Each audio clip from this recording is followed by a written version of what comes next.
Bongo. Voilà. Merci beaucoup, s'il vous plaît, pasteur. S'il vous plaît, de retour sur ce plateau pour la dernière rubrique. Merci à vous qui êtes de partout en train de nous suivre. Merci, merci infiniment. Je salue les DMC de Binafilé, Bertin Sassa, ainsi que Yves Siloulou. Merci pour vos souhaits. Merci infiniment à vous. Voilà. Alors, on va souhaiter des meilleurs vœux Nabatutu, Bazara Pembe Nabiso, meilleurs vœux à Maître Pouloussi et K-Hugues. Maître Pouloussi et K-Hugues, qui est d'ici là, d'ici demain déjà. Narobengae, honorable Pouloussi et K-Hugues.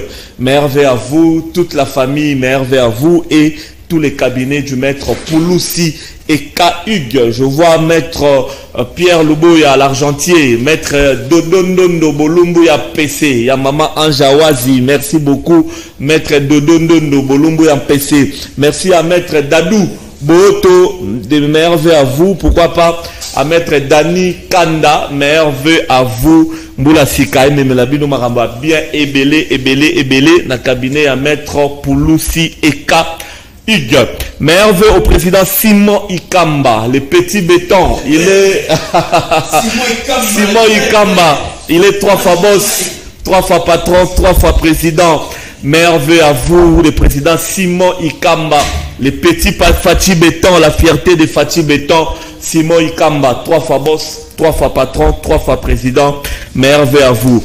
Meilleurs vœux au président Osea Diallo, Liboso Maï, Simamaï, Liboso Mbongo, Simambongo. Meilleurs vœux à vous, président Osea Diallo. Et puis je n'oublie pas le président Jean-Jacques Essungu Moubiala, ONGD Asbel, RJCC. Meilleurs vœux à vous, le président Jean-Jacques Essungu Moubiala. Nabo Sanité, Maman Espembombo. Meilleurs vœux à Maman Espembombo. Merci Maman Espembombo pour notre cadeau nyoso pesa kilobi et pour l'anniversaire nangai Maman Espembombo. Ba meilleur vœux belé Maman la Jordi Emeneya, honorable Jordi Emeneya. Meilleur vœux à vous et puis je n'oublie pas Christian Descornes, Bambote belé Christian Descornes. Meilleur vœux à vous également. Alors, je suis avec le pasteur Bijou Mopina. L'année commence bien, la première tranche matinale de l'année 2024. Comme invité à Liboso, la première tranche matinale à 2024, pasteur Bijou Mopina. Meilleurs vœux à vous, à Maman Tchali, et tous les enfants et toute la famille. Merci beaucoup, frère Fabrice, et bon anniversaire aussi à toi. Oui, merci beaucoup. Mes salutations à tout le monde. Merci beaucoup. Pasteur Bijou Mopina, boni année 2023 et l'équipe boni sur le plan il y a église Nayo d'abord et puis sur le plan église il y a Congo en général. Bon, sauf que église Nzambe est bien. Il y a qui toko makasi église Nzambe parce que église bien certains ça. Donc église Nzambe est là qui toko peut aux là qui toko peut retirer la qui toko ti enlèvement. Parce que kuna celui qui règne c'est Jésus. OK. Donc si Jésus est à la tête de l'église, aventurier, nous allons rater. Donc là, c'est Jésus qui règne. Okay. Ils ont pensé à battuter, ils ont prophétie à gauche et à droite, mais ils ont fouillé. Il y a Saint-Esprit, ils ont allé dans l'église. Mais sauf que l'église n'a pas de bouca, n'a pas de TV, n'a pas aide, n'a pas de gouvernement, n'a cité comme le président de la République, n'a pas de premier ministre, président du Parlement. Sénat batunios à ta réponse on a senga ngote pona ngai église ebuka maka sans nous prévenir tous appels à ordre mais kananyoso mais à ta aide moko ya l'été. Donc ça fait longtemps on les a attend qu'un être humain ils ont moins regret mais naïbi que et ko sala malelo to lobby puisque c'est Dieu qui touche. Il peut aussi toucher mutu moko to songolo pakala parce que ba buka biso église sans nous prévenir injustement. Donc nous sommes dans l'état de droit. Bon, j'espère que bato bayo kaka liboso ataba serva ki ngaite menazo continue koloba. Pays malo naza ko insister lisusu pour natanga comme ya président, pe natanga ka gouvernement, natanga ka premier ministre, na senga ba aide mais na moni bato babimi bato se pesa ba mbongo pour ba voter bango. Mais siko souffle de vie au bato o ba se pesa ba mbongo, bato tamola mabele tout wana yende église na ye andako na yende babuki.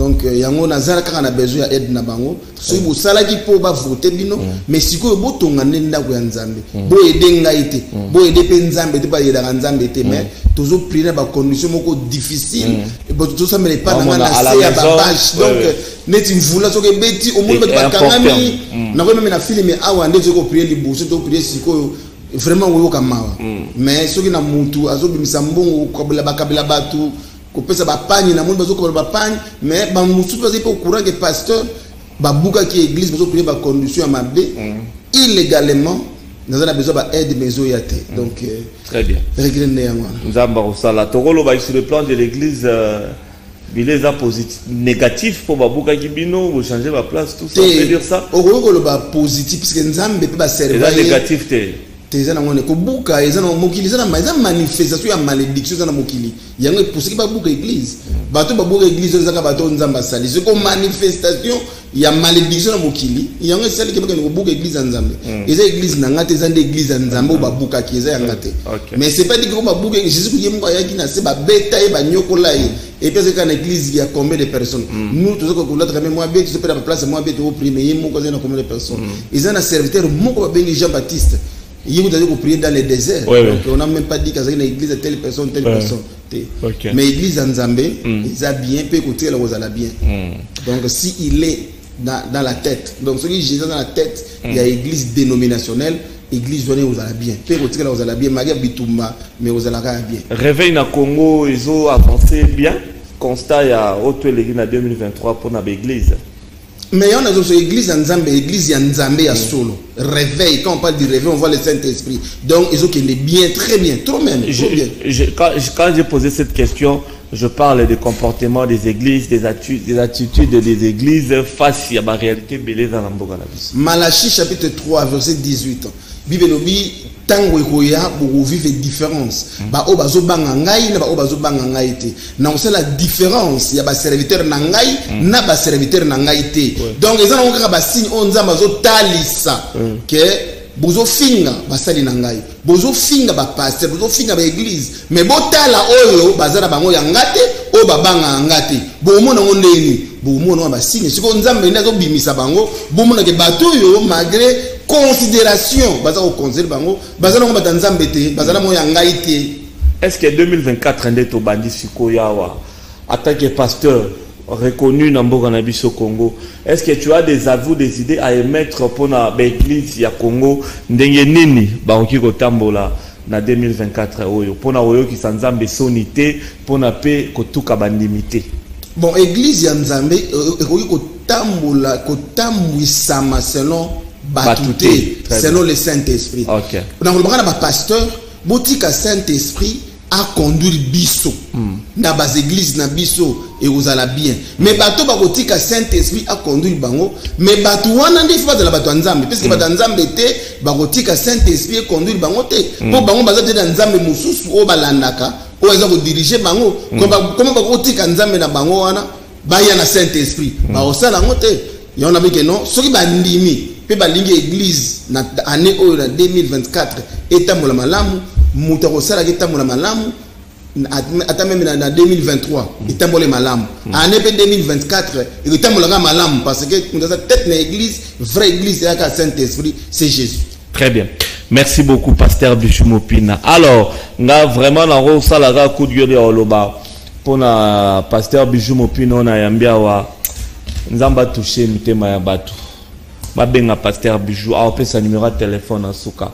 Donc bambongo babebi sara par-ci par-là na ba kambutam chezo eza ngo permis mais ça utilité.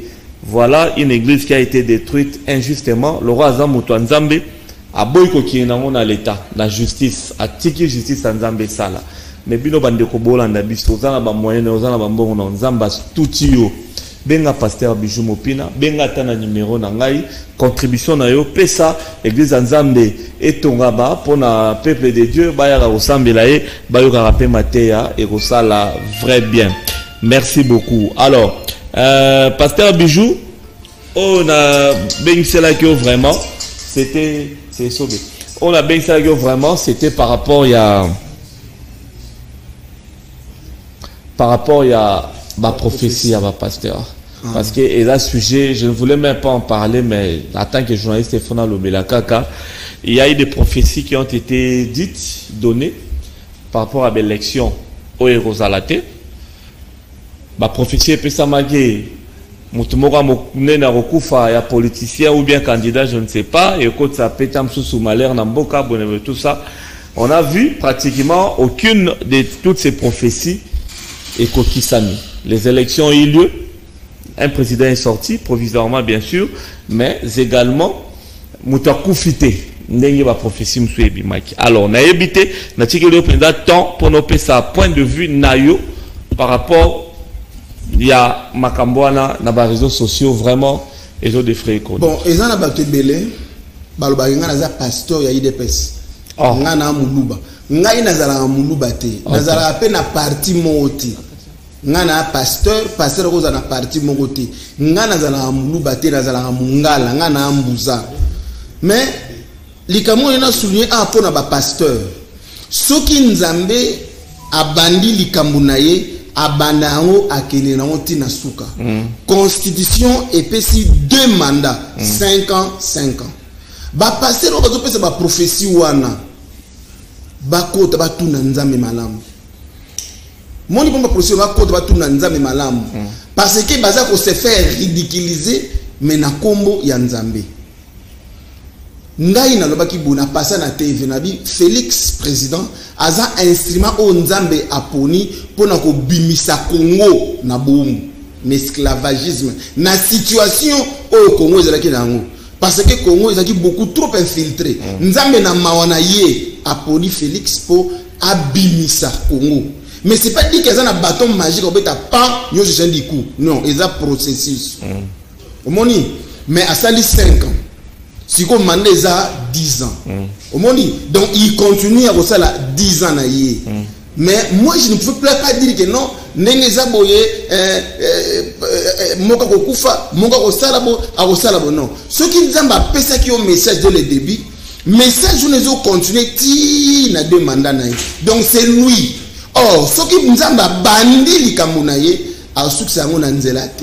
Parce que mission, il y a président Félix na Congo, et ça ko délivrer Congo, ko libérer Congo. Nzambenda azo sala yango, mais azo sala yango si ma un instrument. Te po bino bo ndimie, to bo boye. Yamu ko ba ah président Félix bazo mona wana bazo mona azo ba na elete, azo voyager, azo sala bo, azo gauche, azo droite. Nabi na isi batuke azali oyo batu bazo kanisate. C'est un instrument oyo batu bako sutuka.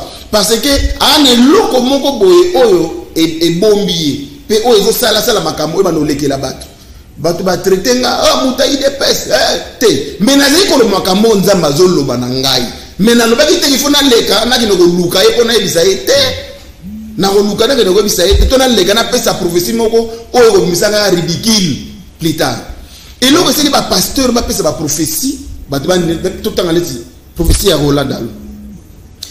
Une prophétie sans précision. Talanzamba l'obara avec précision. Il y a aussi le frère là, Joël. Pasteur. Bon, pasteur. Il est pasteur comme toi. Et puis il y a Azoleka. Mouta peut ça témoigner à Mouta Saint-Esprit. Mais il y a aussi Oleka. Pe Azo peut ça non na Ézéchiel si pe Nzamba l'obagi nae. Mais pas comparer prophétie au pasteur Roland de la personnalité n'a aussi à Félix. Parce qu'il y a le mec qui est boyoka. Il est comme boyokanga. Donc ça allait venir. Et ça nous a dit koloba, bossa la boye, ponga ina sala yangote. Puis c'est ça la prophétie pour attention qui vous sambeli et koyakaka. Et ça la façon oyo pasteur Roland dans la prophétie. Et ça penaye moko pe Joël. Pasteur Joël Francis. Bon, après ça qui yango. Maintenant, on a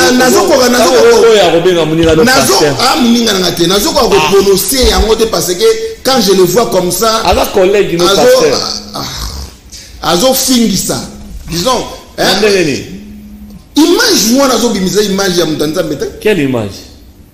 Au kati souvenirs de Lumumba et puis vous te on prend Christ, vous prenez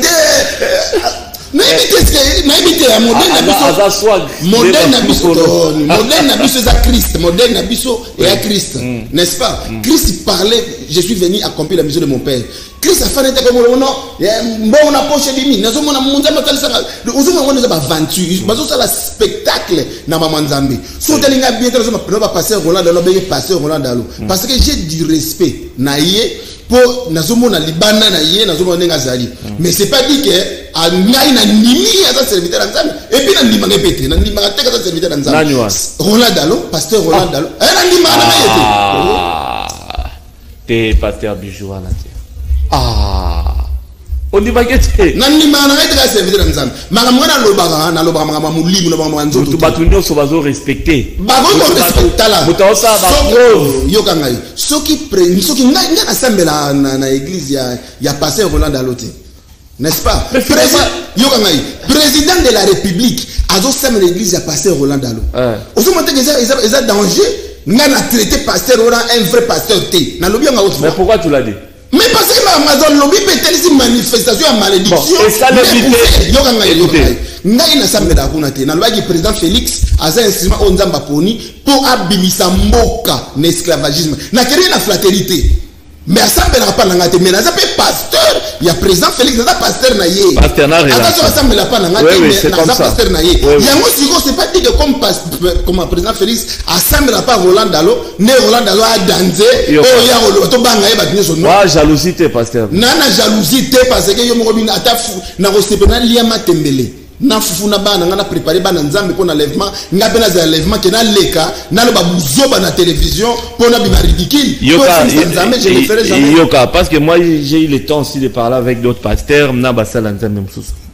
Une prophétie lorsqu'elle est donnée ce qui est dans le tiamabe justement il a le rôle d'avertissement nzamba pesibino ce qui est révélé condamné pasteur Roland Dalo Amoni pasteur Francis Tatou Amoni Amoni qui est élection aux alaké non Nzamba révélé bango mais il faut siko ko kota na mabonde liko sambela po eloko wana ya prophétie epesa ke ça le matin ce qui est révélé n'est pas condamné. C'est là, zoa manière au bapes la prophétie wana. Quelle manière vous voulez? Bazali ko confirmer yango. On a biso prophétie busu nzamba lobaka. Attention ko sambeli et ko sala makaka eza façon baza ko loba. Boyoka, bosala te il fallait ki bazonga. Nzamba lenga bisa bango. Omoni makambo lengo ya wana na sida longoli yango Ezekias. Hein? Nzamba sala na bige no ça va boye bisaye liwa wana egoya lisusu tepe na beniriye. Il a fallu sikoyo bango pe bazonga bala bage non prophétie wana nzamba lobi et les gars sous bon côté élection et kozala nango avant l'élection mais c'est que pour faire les gars nieti élection allez bani boni ko se justifier ezali ko symboliser malédiction eza ko symboliser manifestation ya malédiction oh bango baza ko manifester parce que balobi boko mona ba o bazo banga ngai na ba o bazo banga ngai te qui est mon serviteur et qui ne l'est pas misala na ngai mona nisiko polele ke bato yo bazali ko banga ngai te nzamba yeba ke bato bazali bango bato na ngai te bazali ko banga ngai te siko nzambe ba bimisi makambo na bango polele botala bato yo baloyi ba yeba lobi na kombo na ngai mais makambo lobi wana ngai nzambe na yebi bango te ezaka prophétie ko ba il viendra mon nom. Ils feront de divers miracles. Moi, Dieu, je dirais, je n'ai jamais connu serviteur. Dans l'année, quand même, dans les réseaux sociaux, justification à pasteur Francis Tatou, Ozobo et Robin à pasteur. Et ça, valable était. Et nous avons révélé qui est à côté de ma bonne délit, son église a prié, Batom Okiliba Sambeli, pour qu'il ait ça. Francis, a rôle de grand ambongo. Na membre de l'église na connaissance o ya bango mais na connaissance ya nzambe te ozomona Fabrice ko ça na connaissance na bango ba ko gipe ko so ba révélation parce que bato ki baza pe na ba Jésus mususu bazoka pe ba révélation banganga pe ba prophétisaka mais ce qui nzambe alobi par le Saint-Esprit et ko ki sa makaka nenga lobi pour na nini sango azo sakana bango ba ya ba délivrer bango parce que ba pesi message oyo ko gisamité si mal tout à l'église à la bible batabongo bible qui faut vraiment ko beta bango mabanga pe ko bomba bango lapider bango. Quelqu'un a osé ko lobana ko mwa nzambe na nzambe lobité eza malédiction, eza manifestation ya malédiction. Pe na Malachie chapitre 3 verset 18 nzambe atalisi misana na bango polele. Non, peut-être jalousie. Voilà. Bango bana mbamambe na kati l'église ngo zana ba autorité bazana ba to belé biloko nyonso. Mais ngana zana autorité moko oli autorité nyonso c'est Jésus. Donc maman comme bangi ça avant attendre nzambe pe so prophétie avant loba il faut OK banano. Te ba comme bangi ça. Ngai atana église. Na loba ke to sala boy. Ata soki nzamba lobi na ngai. Papa, côté les makola ke Dieu m'a dit. Bon soki nzamba lobi c'est une malédiction. Les gens commencent à jouer avec Dieu. Au moins, ils peuvent dire que Satan. Parce que Satan a Satan pour lapider, mais si à travers son fils Jésus, grâce à il s'est manifesté, mais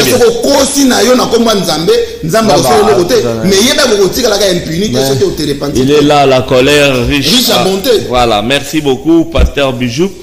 Tommy pratiquement dans ce cas, mais c'est très dur envers tes collègues pasteurs. Hein? Bon, la critique ou analyse. Les gens confondent les critiques et la vérité. Si on avait été Roland dans les gens n'allaient pas me croire. Mais Nzamba a dit que ce n'est pas mon serviteur. Non, mais Francis, Nzamba a dit que ce n'est pas mon serviteur. Il y a le fait prophétie et Pessami et que ça l'imité.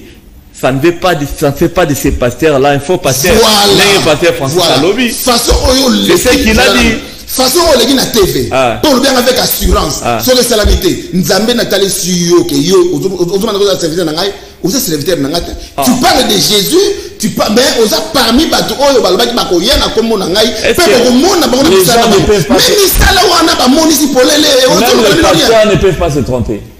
Pasteur ko se tromper oui mais oui ko se tromper na comment Nzambe té Dieu ne se trompe jamais. Tala papa nanga omoni batu faza na maturité.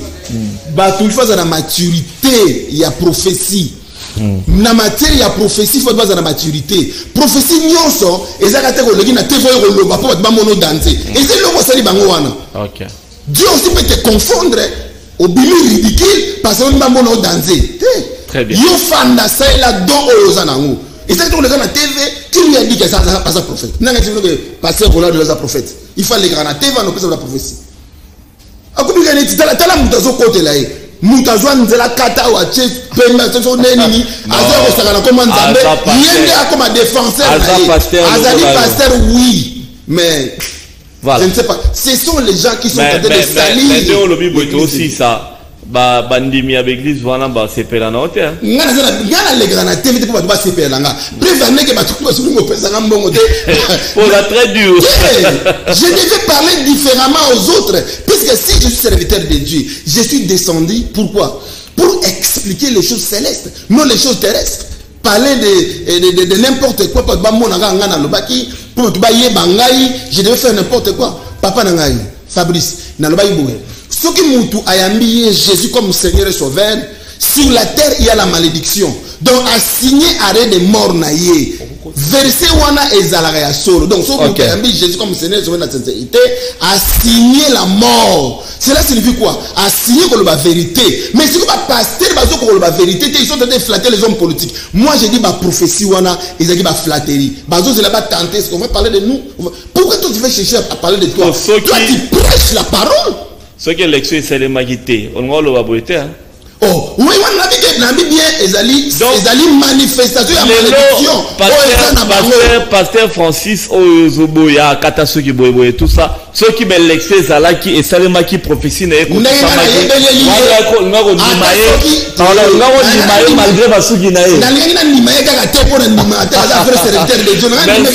merci beaucoup, pasteur. On fait mon dimoté baza. Oh, la plupart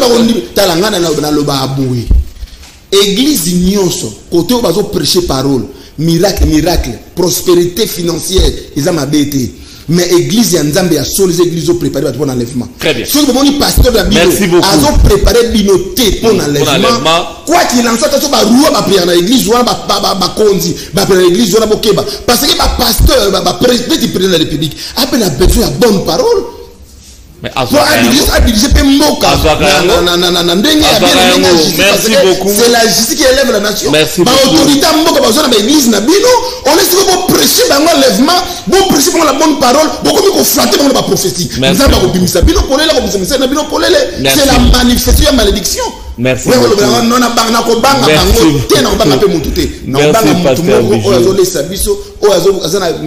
C'est Jésus. Numéro de téléphone, tout ceux qui sont en a merveille, tout ceux qui sont la place de la pasteur.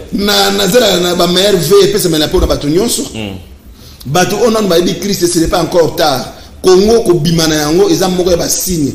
Kobima ya Congo na esclavage, moko ba signe. Délivrance à Congo na moko ba signe. Il y a enlèvement à Christ. Bato baza na distraction té. Ba pousa n'est pas à Christ. To samela elongo. Muntu aokota lola te na effort na ye. C'est par le Saint-Esprit. Merci beaucoup. Numéro na nga téléphone eza 00243. Na ebi kibete bato musuba ko silika balinga ba aider biso pour na église ne babukaki peut-être na lobi te mais ça dur bato ba roboya mais ba yeba ke nzambe nda touchaka. Très bien. 00243 90 92 91 227 na bandeli 00243 90 92 91 227. Donc vous avez un WhatsApp.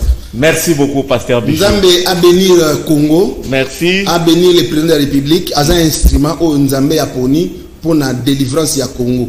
Na oseka na batu nyonso. Pe na sengi na président de la République. Eza normal batu bagundi mayo. To batu bagundi mayo te. Mais yo sala mission au Nzambe a pesio pour libérer Congo. Ake na ngoti na suka. Pe batu nyonso. Ba pays nyonso o essayer tangisa makili ya peuple congolais o bazo kondo tangisa peuple congolais ce qui justice ya mokili ezui bangote justice ya nzambe ko rater bangote. Merci beaucoup pasteur. On va pasteur à solo. Merci beaucoup à vous mesdames et messieurs, on va se retrouver demain, vous aurez Nancy Basselé. On va directement prendre le pasteur Eric